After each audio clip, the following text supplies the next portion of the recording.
toujours Madame Lounis pour les bons vacances 2023. Alors, c'est une délibération que vous connaissez, puisque ce dispositif existe depuis de nombreuses années et qu'il est à destination des familles pour les aider à financer les vacances d'été de leurs enfants âgés entre 6 et 17 ans. Donc les séjours peuvent avoir lieu soit en France, soit à l'étranger, et les organismes partenaires sont tous obligatoirement signataires d'une convention avec la ville. Donc ça se passe de la façon suivante. Les familles récupèrent les bons vacances qu'elles remettent à l'organisme dans lequel elles inscrivent leurs enfants, et ce prestataire déduit le montant du bon vacances du coût total du séjour. À la fin des vacances, l'organisme remet à la ville la liste des bénéficiaires donc, de ces bons vacances. Les séjours doivent durer au minimum 5 jours et au maximum 21 jours. Et puis, le coût, donc, pour les centres de vacances, comme vous avez la liste en bas avec UFOVAL, l'UCEP,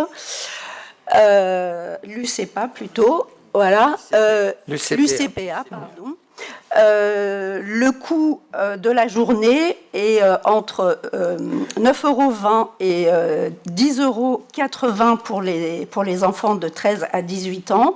Et pour les centres de loisirs, comme la MJC ou le centre La Bergue, c'est un montant de 7,70 €. Voilà. Donc pour cette année, pour l'été 2023, c'est 12 jeunes qui ont bénéficié de cette aide pour un montant total de 1 346,80 €. Donc ce qu'on peut dire, c'est qu'on regrette qu'il n'y ait pas plus de familles qui se saisissent de